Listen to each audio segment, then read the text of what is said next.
The 2022 budget was approved by Council in November of last year, and since then, new expenditures have come up that weren't budgeted for, including costs for the Rogers Hometown Hockey and hazardous waste roundup events. There was a few efforts that had to be made to make some what they call budget adjustments from last year's budget that was approved, which is always a conditional budget, as we remind people, to basically now saying we believe we have a very solid budget and we're moving forward with road construction work, water and sewer, and other capital costs, as well as ensuring that the operations continue at each facility. The heavy snowfall in Lloydminster this winter and into the spring forced the city to use up the entire 2022 snow removal budget.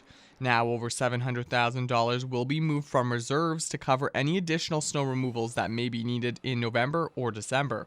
It'll all depend on what we see at the end of another year, December 31st, once the books close, what's left in the budgets.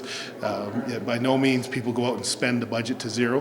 If that $700,000 is not needed, or if there's $500 out of the $700,000 for snow removal as an example, that'll be put back into reserves. Around $400,000 of extra money will also be allocated to fixing roads that are deteriorating faster than the city expected.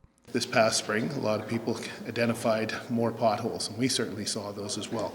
So there's some additional funds that have been allocated there. The revised 2022 operating budget also includes the 2021 capital projects that were carried forward in February of this year. For Primetime Local News, I'm Jace Mackey.